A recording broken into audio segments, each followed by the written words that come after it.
നീലാകാശവും നീലമലകളും പ്രണയിച്ചു നിൽക്കുന്ന നയനമനോഹരമായ കാഴ്ച സമ്മാനിക്കുന്ന പാലക്കാട് നഗരം ഭൂമിശാസ്ത്രപരമായി ഒരുപാട് സവിശേഷതകളുള്ള മണ്ണാണ്. ഒരു കാലത്ത് കറുത്ത മണ്ണിൽ സമൃദ്ധമായി വിളഞ്ഞിരുന്ന സ്വർണ്ണവർണ്ണ നിറത്തിലുള്ള നെൽപ്പാടങ്ങളാണ് പാലക്കാടിനെ വേറിട്ട് നിർത്തിയിരുന്നത്. കേരളത്തിൻ്റെ ഗേറ്റ്വേയായ പാലക്കാട് നഗരത്തിൻ്റെ മടിത്തട്ടിലാണ് പ്രമുഖ സ്ഥാപനമായ ഫൈൻ എർത്ത് പ്രോപ്പർട്ടീസ് അഭിമാനത്തോടെ തലയുയർത്തി നിൽക്കുന്നത്. Fine Earth, finer homes. ഇത് ഫൈൻ എർത്ത് പ്രോപ്പർട്ടീസിൻ്റെ വിജയമന്ത്രമാണ്. നല്ല ഭൂമിയിൽ വിത്തിറക്കൂ എന്ന മലയാളിയുടെ നന്മ നിറഞ്ഞ വചനങ്ങളെ ചേർത്ത് വെച്ച് നല്ല ഭൂമിയിൽ നല്ല ഭവനമെന്ന സ്വപ്നം യാഥാർത്ഥ്യമാക്കിയാണ് ഫൈൻ എർത്ത് പ്രോപ്പർട്ടീസ് മുന്നോട്ട് പോകുന്നത്. പാലക്കാട് ജില്ലയിലെ വിവിധ ഭാഗങ്ങളിൽ ഇതിനകം 500ഓളം വില്ലകൾക്ക് പിറവി നൽകിയ ഫൈൻ എർത്ത് പ്രോപ്പർട്ടീസിൻ്റെ സാരഥി KS സുധീർ 10ാം പിറന്നാളിൻ്റെ മധുരവുമായി ഫൈൻ എർത്ത് പ്രോപ്പർട്ടീസിനെ വിജയത്തിൻ്റെ യശോദാവല്യത്തിലേക്ക് അഭിമാനപൂർവ്വം കൈപിടിച്ചുയർത്തുകയാണ്.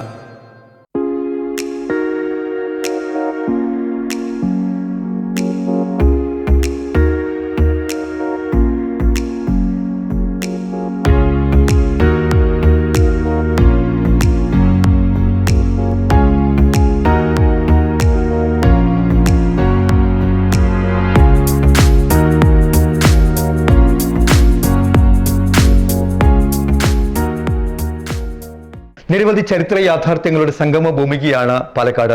കേരളത്തിലെ ഏറ്റവും പ്രമുഖമായ നെല്ലറ കൂടിയാണ് പാലക്കാട്. ഭൂമിശാസ്ത്രപരമായിട്ട് ഒരുപാട് സവിശേഷതകൾ ഈ നഗരത്തിനുണ്ട്.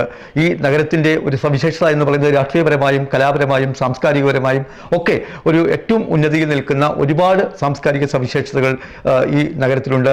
അതോടൊപ്പം തന്നെ ഒരു നഗരത്തിൻ്റെ വികാസം, ഒരു നഗരത്തിൻ്റെ വളർച്ച എന്ന് പറയുന്നത് ആ നഗരവുമായി ബന്ധപ്പെട്ടിട്ടുള്ള ബിൽഡേഴ്സിൻ്റെ, ലാൻഡ് ഡെവലപ്പേഴ്സിൻ്റെ ഒക്കെ കാഴ്ചപ്പാടുകളാണ്. 10ാം പിറന്നാൾ ആഘോഷിക്കാൻ പോകുന്ന പാലക്കാട്ടെ പ്രമുഖ സ്ഥാപനമായ ഫൈൻ എർത്ത് പ്രോപ്പർട്ടീസിന്റെ ഉടമ ശ്രീ KS സുധീറാണ് നമ്മോടൊപ്പം ഉള്ളത്. തീർച്ചയായും ഫൈൻ എർത്ത് പ്രോപ്പർട്ടീസിന്റെ വിജയകരമായ വഴികളെക്കുറിച്ചും അദ്ദേഹത്തിന്റെ സോഷ്യൽ കമ്മിറ്റ്മെന്റോടുകൂടിയുള്ള പ്രവർത്തനത്തെക്കുറിച്ചും നമുക്ക് ചോദിച്ചറിയാം. നമസ്കാരം. നമസ്കാരം. 10ാം പിറന്നാൾ ആഘോഷിക്കുന്ന പാലക്കാട്ടെ പ്രമുഖ സ്ഥാപനമാണ് ഫൈൻ എർത്ത് പ്രോപ്പർട്ടീസ്. സ്വാഭാവികമായിട്ടും 10 വർഷം കൊണ്ട് പാലക്കാട്ടെ ജനങ്ങളുടെ ഇടയിൽ ഹൃദയത്തിൽ ഇടം പിടിച്ച ഒരു ലാൻഡ് ഡെവലപ്പേഴ്സാണ് ഈ സ്ഥാപനം. സ്വാഭാവികമായിട്ടും ഈ വിജയകരമായ പ്രവർത്തന വഴികളെക്കുറിച്ച് താങ്കൾ എങ്ങനെയാണ് വിലയിരുത്തുന്നത്? ഏതാണ്ട് 20 വർഷത്തോളം തീർച്ചയായും നമ്മുടെ വിശ്വസ്തരായിട്ടുള്ള നമ്മുടെ കസ്റ്റമേഴ്സാണ് നമ്മുടെ ബാക്ക് ബോൺ. കാരണം ഞാൻ ഫൈൻ എർത്ത് പ്രോപ്പർട്ടീസ് എന്നൊരു ബ്രാൻഡ് നെയിം വരുന്നതിന് മുൻപ് തന്നെ 10ൽ കൂടുതൽ വർഷമായിട്ട് റിയൽ എസ്റ്റേറ്റ് മേഖലയിൽ പ്രവർത്തിച്ചിട്ടുള്ള പരിചയമുണ്ട്. അപ്പോൾ അന്നത്തെ ഉള്ള ക്ലയൻസും അവരുടെ പരിചയങ്ങളും അതെല്ലാം തീർച്ചയായിട്ടും ഫൈൻ എർത്ത് പ്രോപ്പർട്ടീസിൻ്റെ ഒരു ഉയർച്ചയ്ക്ക് കാരണമായിട്ടുണ്ട്. കേരളത്തിൻ്റെ ഗേറ്റ്വേ ആണ് പാലക്കാട്. സ്വാഭാവികമായും 1986 നിലവിൽ വന്ന ഒരു മാസ്റ്റർ പ്ലാനാണ് പാലക്കാട് നഗരത്തിനുള്ളത്. ഇത്രയധികം വർഷം കഴിഞ്ഞിട്ടും ആ ഒരു മാസ്റ്റർ പ്ലാനിന് ഒരു പുതിയൊരു രൂപം ഉണ്ടാക്കാൻ വേണ്ടി കഴിഞ്ഞിട്ടില്ല. പക്ഷേ ഇപ്പോൾ പുതിയ കാലത്ത് അമൃത് മാസ്റ്റർ പ്ലാനിൻ്റെ രീതിയിലാണ് ഇപ്പോൾ മുന്നോട്ട് പോകുന്നത്. അതോടൊപ്പം തന്നെ പാലക്കാട് നഗരത്തിൻ്റെ വികസന പരിപ്രേക്ഷ്യത്തെ മുൻനിർത്തിയുള്ള പുതിയ ഒരു മാസ്റ്റർ പ്ലാൻ തിരുവനന്തപുരം സെക്രട്ടേറിയറ്റിൽ എത്തിയിരിക്കുന്നു. അതിൻ്റെ കടലാസ് വർക്കുകൾ, അതിൻ്റെ ഫൈനൽ വർക്കുകളാണെന്നാണ് നമുക്കറിയാൻ വേണ്ടി കഴിയുന്നത്. അങ്ങനെയാണെങ്കിൽ തന്നെ ഈ പുതിയ മാസ്റ്റർ പ്ലാൻ തങ്ങളെപ്പോൾ സ്ഥാപനം നടത്തുന്ന ആളുകൾക്ക്, പ്രത്യേകിച്ച് നഗരത്തിൻ്റെ ഒരു സൗന്ദര്യവൽക്കരണം, നഗരത്തിൻ്റെ ഒരു വികസനോന്മുഖമായ ഒരു പ്രവർത്തനം, അതിനൊക്കെ ആ ഒരു സംവിധാനത്തെക്കുറിച്ച് എന്താണ് തോന്നുന്നത്? അതിന് യാഥാർത്ഥ്യമാവുമോ? സ്വാഭാവികമായിട്ട് ഇത്തരയൊരു മാസ്റ്റർ പ്ലാൻ വളരെ ഗുണകരമായിട്ട് മാറുമെന്ന് തോന്നുന്നുണ്ടോ? തീർച്ചയായും കാലാകാലങ്ങളിൽ അത് പുതുക്കി നിശ്ചയിക്കുകയാണ് വേണ്ടത്. എന്തുകൊണ്ടോ വൈകിയാൽ പോലും അത് വരുന്നത് പാലക്കാടിലെ ബിൽഡേഴ്സിനും പാലക്കാടിലെ ജനങ്ങൾക്കും പാലക്കാടിൻ്റെ മുഖച്ഛായ തന്നെ മാറാനായിട്ട് അത് ഉപകരിക്കും. കേരളത്തിൻ്റെ മധ്യഭാഗത്താണ് പാലക്കാടിൻ്റെ സ്ഥാനം. അപ്പോൾ പ്രത്യേകിച്ച് ഈ ബാംഗ്ലൂർ, ചെന്നൈ ഭാഗങ്ങളിൽ നിന്നുള്ള റോഡ്, റെയിൽ വളരെ ഹൈലി കണക്റ്റഡ് ടു പാലക്കാട്. അപ്പോൾ ഇവിടെ ഏതൊരു പ്രോഡക്റ്റ് ഇവിടെ കൊണ്ടുവന്ന് വെയർ ഹൗസോ ബാക്കിയുള്ള പ്രൊഡക്ഷനോ ഏതാണെങ്കിലും നമുക്ക് ഇവിടെ നിന്ന് കേരളത്തിലേക്ക് ഡിസ്ട്രിബ്യൂട്ട് ചെയ്യാനായിട്ട് വളരെ എളുപ്പമാണ്. അപ്പോൾ അങ്ങനൊരു ഹബ്ബായിട്ട് പാലക്കാട് മാറേണ്ടതാണ്, ഇതിന് മുൻപ് തന്നെ മാറേണ്ടതാണ്. എന്നിരുന്നാലും ഇപ്പോൾ ഈ പുതിയ അമൃത് പദ്ധതിയുമായി ബന്ധപ്പെട്ടിട്ടുള്ള മാസ്റ്റർ പ്ലാനിൻ്റെ അതായിരുന്നാലും ശരി, കോയമ്പത്തൂർ കൊച്ചി ഇൻഡസ്ട്രിയൽ കോറിഡോർ ആയിരുന്നാലും ശരി, ഇതെല്ലാം യാഥാർത്ഥ്യമാവും എന്നുള്ളത് തന്നെയാണ് എൻ്റെ ഉറച്ച വിശ്വാസം. ആ ഒരു കാഴ്ചപ്പാടിലൂടെ നോക്കുകയാണെങ്കിൽ പാലക്കാടിന് വരുന്ന വർഷങ്ങളിൽ നല്ല ഒരു ഭാവി എന്നുള്ളതാണ് നമ്മളൊക്കെ മുൻകൂട്ടി കാണുന്നത്. അതുകൊണ്ട് ഇതിൻ്റെ നടത്തിപ്പുകൾ അതല്ലെങ്കിൽ ഇതിൻ്റെ സാങ്ഷൻസും ബാക്കിയുള്ള വിഷയങ്ങളും എത്രയും പെട്ടെന്ന് ആയി വരികയാണെങ്കിൽ പാലക്കാടിൻ്റെ ഒരു ബിസിനസ് ഭൂപടം എന്നതിൽ പാലക്കാടൊരു വളരെ നല്ലൊരു സ്ഥാനം അലങ്കരിക്കുമെന്നാണ് എനിക്ക് തോന്നുന്നത്. രാജ്യത്താകമാനം റിയൽ എസ്റ്റേറ്റ് മേഖലയിൽ വ്യാപകമായ പരിവർത്തനങ്ങൾ നടന്നുവരുന്ന കാലത്താണ് നല്ല സ്ഥലത്ത് മനോഹരമായൊരു വീടെന്ന സ്വപ്നവുമായി തൻ്റെ മുന്നിലെത്തുന്നവരുടെ സ്വപ്നങ്ങൾക്ക് ഫൈൻ എർത്ത് പ്രോപ്പർട്ടീസ് നിറം പകരുന്നത്. അടിസ്ഥാന സൗകര്യങ്ങൾക്ക് പ്രാമുഖ്യം നൽകുന്ന ഭൂമി തെരഞ്ഞെടുക്കുകയെന്ന ദൗത്യത്തിനാണ് ഈ സ്ഥാപനം പ്രാധാന്യം നൽകുന്നത്. ഏറ്റെടുക്കുന്ന ഭൂമി മനോഹരമായ റെസിഡൻഷ്യൽ സംവിധാനമായി മാറ്റാനുള്ള ഭൂമിശാസ്ത്രപരമായ പ്രത്യേകതയ്ക്കാണ് ഫൈൻ എർത്ത് പ്രോപ്പർട്ടീസ് ഊന്നൽ നൽകുന്നത്. അതുകൊണ്ട് തന്നെ കസ്റ്റമേഴ്സുമായുള്ള സുദൃഢമായ സൗഹൃദം ഊട്ടിയുറപ്പിക്കാനും ഇതിലൂടെ ഒരാളിൽ നിന്നും മറ്റൊരാളിലേക്ക് ഫൈൻ എർത്ത് പ്രോപ്പർട്ടീസിൻ്റെ ഇടപെടൽ കൈമാറുകയും ചെയ്യുന്നു. ഇതോടെ ഈ സ്ഥാപനത്തിൻ്റെ വിശ്വാസ്യത വർദ്ധിക്കുകയും ചെയ്യുന്നു. അതോടൊപ്പം തന്നെ റിയൽ എസ്റ്റേറ്റ് മേഖലയിൽ വളരെയധികം തട്ടിപ്പുകൾ ഇന്ത്യ മുഴുവൻ നടക്കുന്നൊരു കാലത്ത് സെൻട്രൽ ഗവൺമെൻറ്റിൻ്റെ റിയൽ എസ്റ്റേറ്റ് റെഗുലേറ്ററി അതോറിറ്റി അത് നിലവിൽ വന്നതോട് കൂടിയിട്ട് ഈ രംഗത്തുള്ള കള്ളത്തരങ്ങൾ അത് മാറ്റാൻ വേണ്ടി ഗുണകരമായിട്ട് മാറിയിട്ടുണ്ട്. സ്വാഭാവികമായിട്ടും നിങ്ങളെപ്പോലുള്ള ഇത്തരം സ്ഥാപനങ്ങൾ നടത്തുന്നവർക്ക് റിയൽ എസ്റ്റേറ്റ് റെഗുലേറ്ററി അതോറിറ്റിയുടെ പ്രവർത്തന സംവിധാനം, സെൻട്രൽ ഗവൺമെൻറ് ഈ സംവിധാനം ഗുണകരമായി മാറിയിട്ടുണ്ടോ? അത് ഗുണവും ദോഷവും ഉണ്ടാവാം. അതിനെക്കുറിച്ചൊന്ന് സൂചിപ്പിക്കാമോ? എൻ്റെ ഒരു കാഴ്ചപ്പാടിൽ സ്വാഭാവികമായി അത് മെട്രോപൊളിറ്റൻ സിറ്റികളിലുള്ള റിയൽ എസ്റ്റേറ്റ് തട്ടിപ്പുകളുമായി ബന്ധപ്പെട്ടാണ് ഇങ്ങനൊരു നിയമം ഫ്രെയിം ചെയ്യാനായിട്ട് ഇന്ത്യ ഗവൺമെൻറ്റിന് പ്രചോദനമായിട്ടുള്ളത്. കാരണം മെട്രോയിലൊക്കെ നമ്മൾ പരസ്പരം ആളുകൾക്ക് നമ്മുടെ പാലക്കാട് പോലുള്ള എല്ലാവരെയും അങ്ങോട്ട് പരിചയം കാണില്ല. ഒരാൾ ആന്ധ്രയിൽ നിന്നായിരിക്കും, വേറൊരാൾ ഛത്തീസ്ഗഡ് ആയിരിക്കും, വേറൊരു ബംഗാളായിരിക്കും. അപ്പം ആ ഒരു ഗ്രൗണ്ട് റിയാലിറ്റി അറിയില്ല.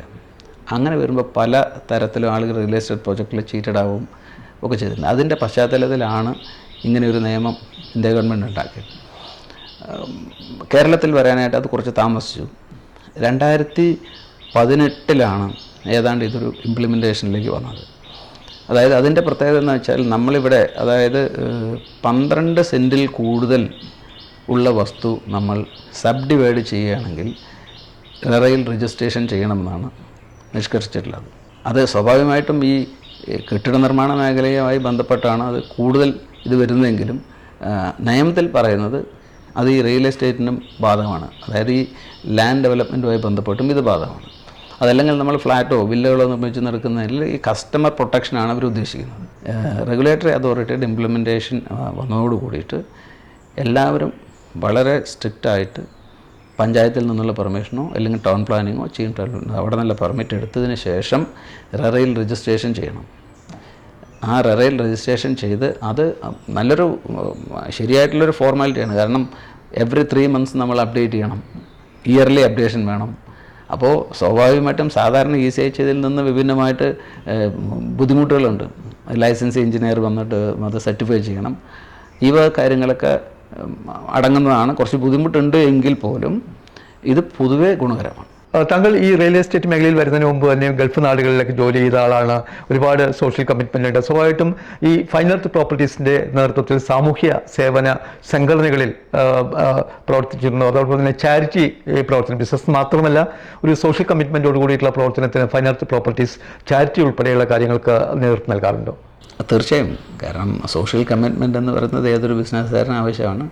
ഞങ്ങളെ സംബന്ധിച്ചിടത്തോളം ഞങ്ങൾ ഫൈൻ പ്രോപ്പർട്ടീസ് എന്നുള്ള നിലയ്ക്കും പല കാര്യങ്ങൾ ചെയ്യുന്നുണ്ട്. അതല്ലാതെ ഞാനൊരു റോട്ടറി ക്ലബിൻ്റെ ഒരു മെമ്പറാണ്. റോട്ടറി ക്ലബ്ബ് പാലക്കാട് ഈസ്റ്റ് എന്ന് പറഞ്ഞിട്ട് അതിൻ്റെ ഒരു മുൻകാല പ്രസിഡൻ്റാണ്. 2018-19 സെക്രട്ടറി ആയിരുന്നു.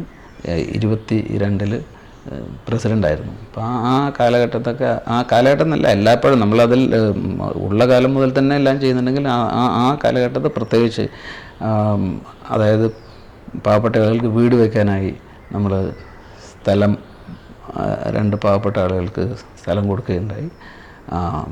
എവ്രി ഇയർ അതിനകത്ത് പ്രോജക്റ്റുകൾ വരും.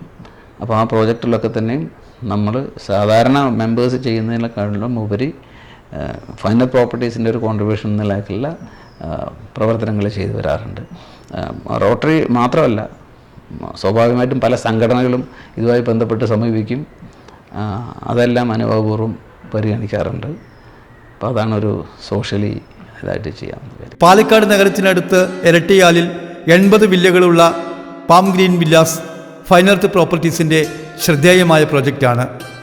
കുന്നത്തൂർമേട് ഗ്രീൻ പാർക്ക്, മലമ്പുഴയ്ക്കടുത്തുള്ള മന്തക്കാട് ഒലീവ് ഗാർഡൻ, പത്തിരിപ്പാലിയിൽ മെട്രോ നഗർ, ഒറ്റപ്പാലത്ത് തീർത്ഥം, കോട്ടായിയിൽ പ്രസ്റ്റീജ്, കല്ലേക്കാട് സായുജ്യം, സോപാനം, ധോണിയിൽ ദ്വാരക തുടങ്ങിയ പ്രോജക്റ്റുകളും കോങ്ങാട്, മുണ്ടൂർ എന്നിവിടങ്ങളിലെ പ്രോജക്റ്റുകളും ഉപഭോക്താക്കളുടെ ഹൃദയത്തിൽ ഇടം പിടിച്ചവയാണ്.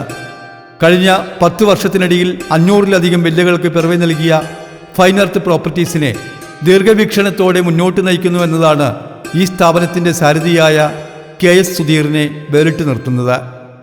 ഞാൻ സെൻട്രൽ എക്സൈസ് ആൻഡ് കസ്റ്റംസിലെ അസിസ്റ്റൻറ്റ് കമ്മീഷണറായിട്ട് റിട്ടയർ ചെയ്തിട്ടുള്ള ഒരാളാണ്. നക്ഷത്ര നഗർ റെസിഡൻസ് അസോസിയേഷൻ്റെ പ്രസിഡൻ്റാണ്.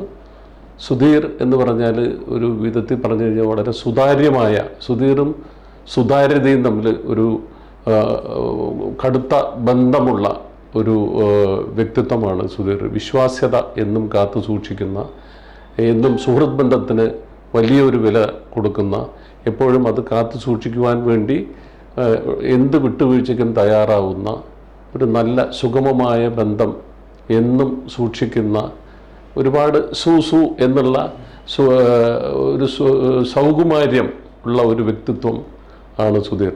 നക്ഷത്ര നഗർ എന്ന് പറയുന്നത് പാലക്കാട് ജില്ലയിൽ തന്നെ നമുക്ക് അഭിമാനിക്കാവുന്ന ഒരു കോളനിയാണ്. കാരണം 7 മീറ്റർ വീതിയോടുകൂടി കഴിഞ്ഞ 20 വർഷങ്ങൾക്ക് മുമ്പ് ഒരു കോളനിയെ വിഭാവനം ചെയ്യുകയും അത് രൂപപ്പെടുത്തുകയും സുഗമമായ ഒരു യാത്രാ സൗകര്യത്തോടു കൂടിയുള്ള റോഡുകളുള്ള ഒരു കോളനിയെ ഉണ്ടാക്കിയെടുക്കുകയും അതിനു വേണ്ടി മുൻകൈ എടുക്കുകയൊക്കെ ചെയ്തിട്ടുള്ള സുധീറിൻ്റെ കയ്യിൽ നിന്നും ഭൂമി വാങ്ങിയവരൊക്കെ തന്നെ വീണ്ടും വീണ്ടും അദ്ദേഹവുമായി ഇടപാടുകൾ ഒരുപാട് കാലങ്ങളായി നടത്തിയിരിക്കുന്നു.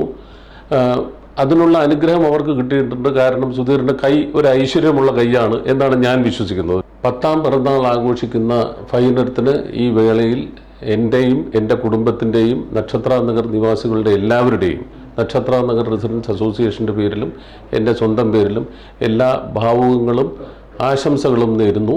എൻ്റെ പേര് സൈദാലി, നക്ഷത്ര നഗർ നിവാസിയാണ്.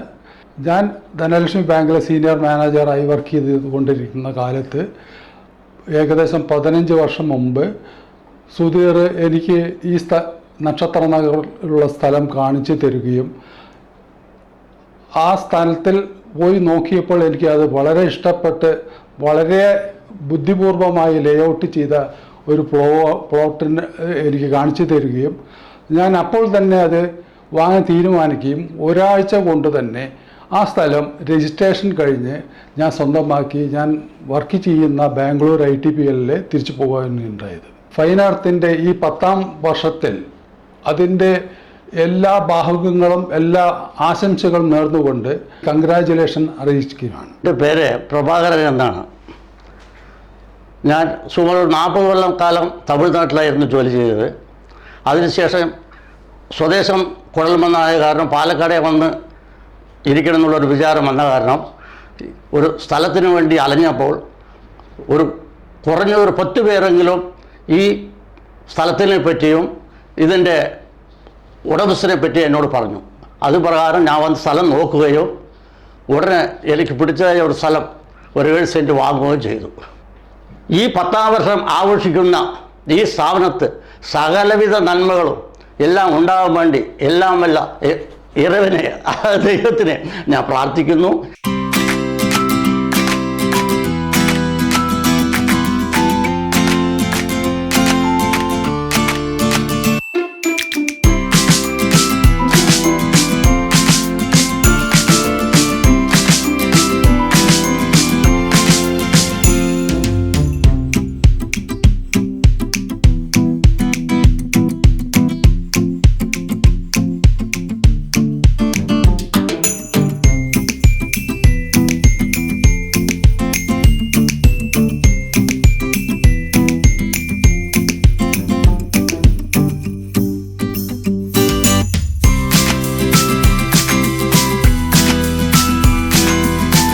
UK-യിലെ ന്യൂ കാസിൽ യൂണിവേഴ്സിറ്റിയിൽ കമ്പ്യൂട്ടർ സയൻസ് വിദ്യാർത്ഥിയായിരുന്ന KS സുധീറിൻ്റെ ഏകമകൻ ശ്രീജിത്ത് ഓക്സ്ഫോർഡ് യൂണിവേഴ്സിറ്റിയിൽ NLP പ്രൊഫസർ ഡോക്ടർ ഡോങ് ഹാങ്ങിൻ്റെ കീഴിലാണ് റിസർച്ച് പഠനം പൂർത്തിയാക്കിയത്.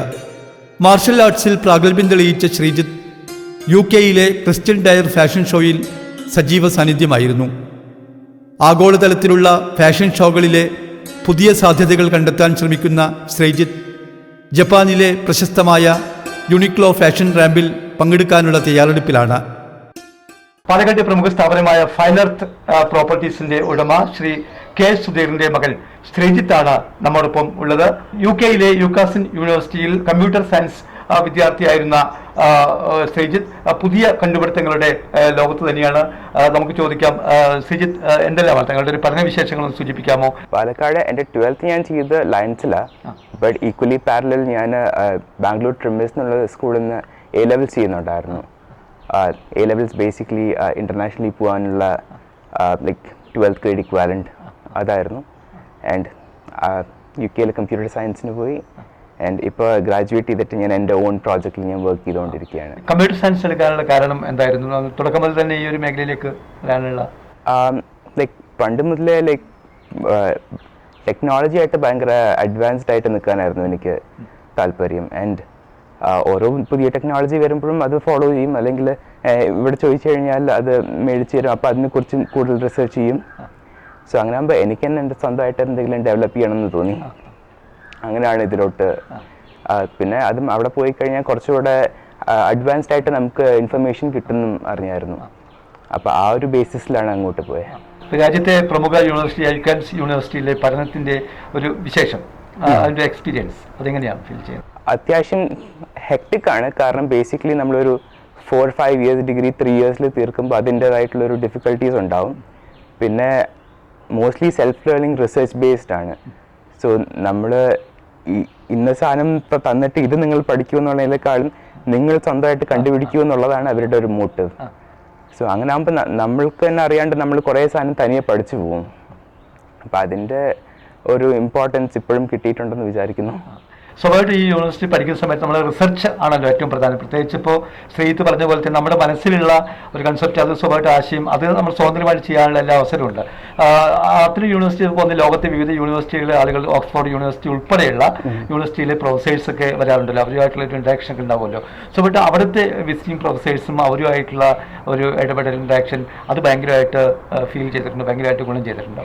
അതെ, കാരണം എൻ്റെ ഫൈനൽ പ്രോജക്റ്റ് എന്നുള്ള ഡിസർട്ടേഷൻ അത് പാരലലി എനിക്കൊരു സൂപ്പർവൈസർ പ്ലസ് അവർ നമുക്ക് സെപ്പറേറ്റ് ഒരു സൂപ്പർവൈസർ കണക്ട് ചെയ്ത് തരും. അത് ഫ്രം ഓക്സ്ഫോർഡ് ആയിരുന്നു. സോ നമ്മൾ ഓരോ ചേഞ്ചസ് ചെയ്യുമ്പോഴും അവർ നമുക്ക് ഹെൽപ്പ് ചെയ്യാൻ വേണ്ടി ഉണ്ടാവും. പിന്നെ ആഫ്റ്റർ ഓൾ ബേസിക്കലി നമ്മളുടെ പ്രോജക്റ്റ്, അതുകൊണ്ട് അവർക്ക് ഒന്നും ചെയ്യാൻ പറ്റില്ല. സോ അവർ തരുന്ന ഗൈഡൻസ് ആണ് നമുക്കുള്ള സക്സസ്. അപ്പോൾ അങ്ങനെ അവർ നമ്മളെ സപ്പോർട്ട് ചെയ്യുമ്പോൾ അവരായിട്ടുള്ള നല്ലൊരു മ്യൂച്വൽ ഇൻട്രാക്ഷനൊക്കെ ഉണ്ടാകുമ്പോൾ നമുക്ക് കുറച്ചുകൂടെ അവരുള്ള കണക്ഷൻ, പിന്നെ അവരും നമ്മളെ ഹെൽപ്പ് ചെയ്യാറുണ്ട്. അപ്പോൾ നമുക്ക് കുറച്ചുകൂടെ പ്രോഗ്രസീവായിട്ട് ചെയ്യാൻ പറ്റും. ആരായിരുന്നു ഗൈഡായിട്ട്? പ്രമുഖ യൂണിവേഴ്സിറ്റിയിലെ പ്രൊഫസേഴ്സൊക്കെ വരുമല്ലോ, ശ്രീജിത്തിന്റെ ഗൈഡായിട്ട് ആരായിരുന്നു ഉണ്ടായിരുന്നു? ഡോക്ടർ ഡോങ് ഹാങ് എന്ന് പറഞ്ഞിട്ട് ഉള്ള പ്രൊഫസർ. അയാൾ ഓൾമോസ്റ്റ് 7 years ആയിട്ട് ഓക്സ്ഫോർഡിലെ പ്രൊഫസറാണ്. NLPയിൽ സ്പെഷ്യലൈസ് ചെയ്യുകയാണ്. ഇപ്പം നമ്മളിപ്പോൾ അവിടെ യൂണിവേഴ്സിറ്റിയിൽ നമ്മൾ സ്വതന്ത്രമായി പഠിക്കുന്നു, നമ്മൾ റിസർച്ച് ചെയ്യുന്നു. ശ്രീജിത്തിൻ്റെ റിസർച്ച് എന്തായിരുന്നു ശരിക്കും?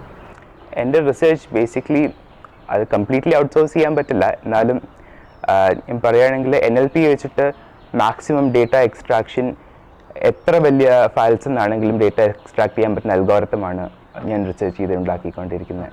അതെങ്ങനെയാണ് ഗുണം ചെയ്യുക? കാരണം വെച്ചാൽ നമ്മൾ റിസർച്ച് ചെയ്തൊരു സാധനമാണല്ലോ, എന്താണ് കുറച്ചുകൂടെ ഒന്ന് നമ്മുടെ പ്രേക്ഷകർക്ക് അറിയുന്ന തരത്തിലൊന്ന് സൂചിപ്പിക്കാം. സോ ഇപ്പോൾ എല്ലാം ആർട്ടിഫിഷ്യൽ ഇൻ്റലിജൻസിലായ സ്ഥിതിക്ക് നമുക്ക് ആർട്ടിഫിഷ്യൽ ഇൻ്റലിജൻസ് വർക്ക് ചെയ്യുന്നത് ഈ ഡേറ്റ, എത്ര ഡേറ്റ എന്ന് വെച്ചിട്ട്. ഇപ്പം നമ്മൾ ഈവൻ ഫോണിൽ അല്ലെങ്കിൽ നമ്മൾ ചെയ്യുന്ന ഓരോ ഓപ്പറേഷനും ഡേറ്റ ആയിട്ട് കാൽക്കുലേറ്റ് ചെയ്യും.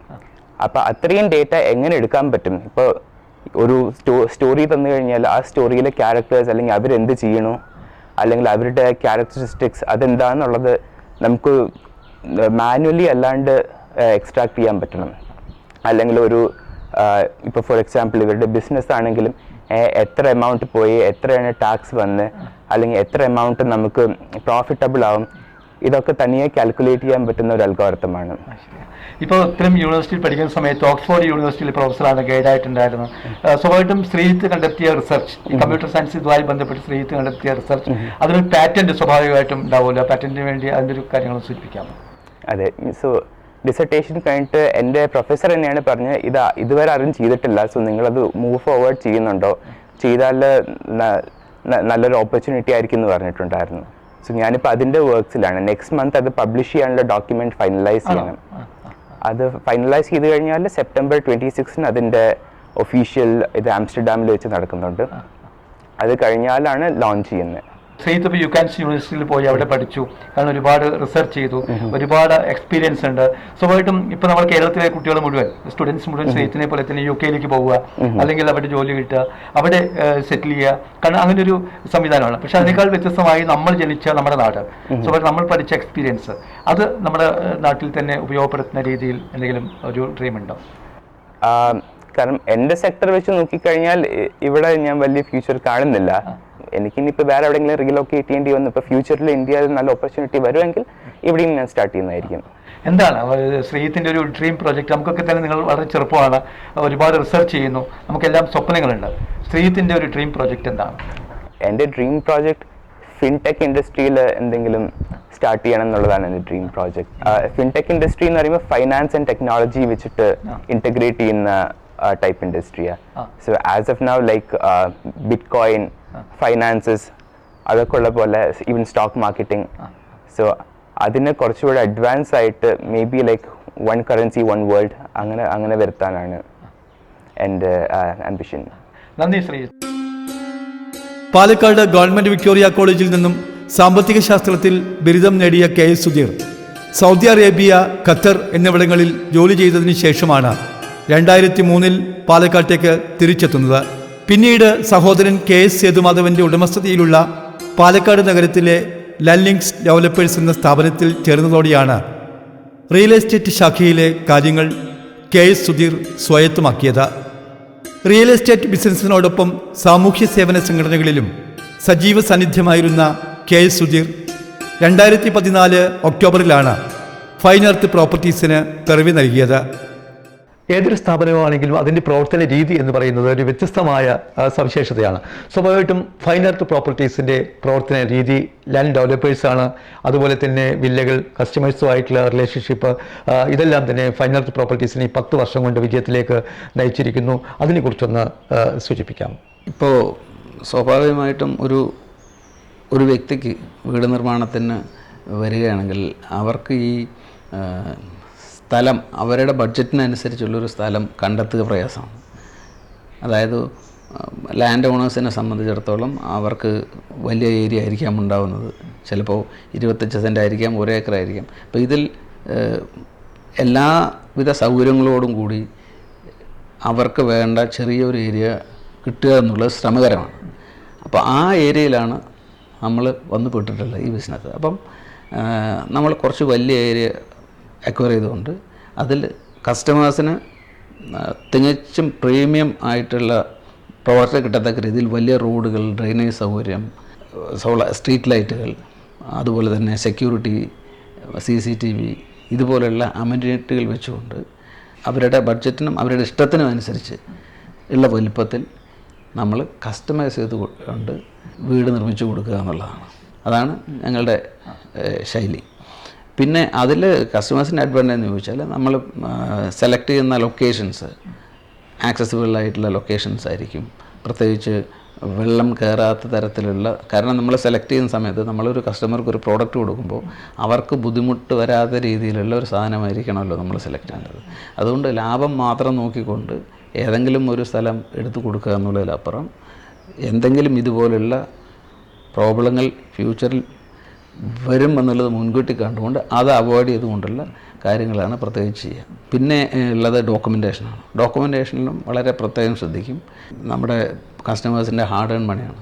അത് പോയി നാളെ അവർക്കൊരു ബുദ്ധിമുട്ട് വരാത്ത രീതിയിലുള്ള കാര്യങ്ങളാണ് നമ്മൾ പ്രത്യേകിച്ചും ശ്രദ്ധിക്കുന്നത്. കേരളത്തിന് ഏറ്റവും ഒരു പ്രത്യേകത എന്ന് പറയുന്നത് യുവജനങ്ങൾ മറ്റ് സ്ഥലങ്ങളിലേക്ക് പോകുന്നു, വിദേശ രാജ്യങ്ങളിലേക്ക് പോകുന്നു, അവിടെ തന്നെ സെറ്റിൽ ചെയ്യുന്നു, ഇങ്ങോട്ടേക്ക് കടന്നു വരുന്നില്ല എന്നുള്ളൊരു വലിയൊരു പരാതി നിൽക്കുന്ന ഒരു കാലമാണത്. അത് ഓരോ നഗരത്തിൻ്റെയും മാസ്റ്റർ പ്ലാനിൻ്റെ അല്ലെങ്കിൽ അവിടുത്തെ സംവിധാനങ്ങളുടെ തൊഴിൽപരമായ സാധ്യതയുടെ പ്രശ്നമായിരിക്കാം. എങ്ങനെയാണ് ഈ സ്വാഭാവികമായിട്ടും പുതിയ തലമുറയിലെ കാഴ്ചപ്പാട് അവരെ നിലനിർത്താൻ, പുതിയ തലമുറയെ ഇവിടെ നിലനിർത്തിക്കൊണ്ടുള്ള ഒരു വികസന പരിപ്രേക്ഷ്യം യാഥാർത്ഥ്യമാക്കുന്ന ഒരു ഡ്രീം പ്രോജക്റ്റ്, ഫൈൻ എർത്ത് പ്രോപ്പർട്ടീസിൻ്റെ ഡ്രീം പ്രോജക്റ്റിനെ കുറിച്ചൊന്ന് വിശദമാക്കാമോ? ഒരു ടൗൺഷിപ്പ് എന്നുള്ളതാണ് ഏതൊരു ബിൽഡറേയും പോലെ തന്നെ ഒരു ടൗൺഷിപ്പ്. ഈ ടൗൺഷിപ്പിനകത്ത് ഉദാഹരണത്തിന് ഒരു 15-20 ഏക്കർ ആണെങ്കിൽ അതിൽ 10 ഏക്കർ മാത്രം നമ്മൾ നിർമ്മാണ ആവശ്യത്തിന് ഉപയോഗിക്കുകയും ബാക്കിയുള്ള ഭാഗങ്ങൾ വാട്ടർ ബോഡി ആയിട്ടും ഗ്രീൻ ഏരിയ ആയിട്ടും ട്രീ പ്ലാന്റിംഗ് ഏരിയ ആയിട്ടും വെച്ചുകൊണ്ട് എൻവയോൺമെൻറ്റൽ ഫ്രണ്ട്ലി ആയിട്ടുള്ള നല്ലൊരു പ്രോജക്റ്റാണ് നമ്മൾ വിഭാവനം ചെയ്യുന്നത്. പക്ഷേ ഇത് ചെയ്യുന്നതോടൊപ്പം തന്നെ ഇതിൻ്റെ ആവശ്യക്കാർ അതിനനുസരിച്ചുള്ള പ്രതിഫലം തന്നുകൊണ്ട് അത് വാങ്ങാനുള്ള ആളുകൾ ഉണ്ടോ എന്നുള്ളൊരു ഭയം കൊണ്ടാണ് ഇതിൽ നിന്ന് നമ്മൾ വിട്ടുനിൽക്കുന്നത്. യുവജനങ്ങൾ കേരളത്തിൽ പുറത്തോ അല്ലെങ്കിൽ ഇന്ത്യക്ക് പുറത്തോ ജോലി ചെയ്യുന്നവരായിട്ടുള്ള ആളുകൾ അവിടെ തന്നെ താമസവും കുട്ടികളുടെ വിദ്യാഭ്യാസവും ഭാര്യയ്ക്ക് ജോലി, ഈ ഒരു ട്രെൻഡിലേക്ക് വളരെ പെട്ടെന്ന് മാറി. ഇത് നമ്മുടെ കേരളത്തിൻ്റെ സാമ്പത്തിക മേഖലയ്ക്ക് നല്ലൊരു ആഘാതമാണ്. അതുകൊണ്ട് തന്നെ ഇതുപോലെയുള്ള വലിയ പ്രോജക്റ്റിലേക്ക് പോകുമ്പോൾ നമ്മൾ 2 തവണ ആലോചിക്കുകയാണ്. പാലക്കാട് പിരിവുശാലിയിലെ നക്ഷത്ര നഗറിൽ താമസിക്കുന്ന KS സുധീർ റെയിൽവേ ഉദ്യോഗസ്ഥനായിരുന്ന KM സുകുമാരൻ്റെയും യശോദയുടെയും മകനാണ്. പാലക്കാട് ജില്ലാ ഫുട്ബോൾ ടീമിൽ അംഗമായിരുന്ന KS സുധീർ മികച്ച ഫുട്ബോൾ താരം കൂടിയാണ്. തത്തമംഗലം ചെന്മിയ വിദ്യാലയത്തിൽ അധ്യാപികയായിരുന്ന കവിതയാണ് സുധീറിൻ്റെ ഭാര്യ.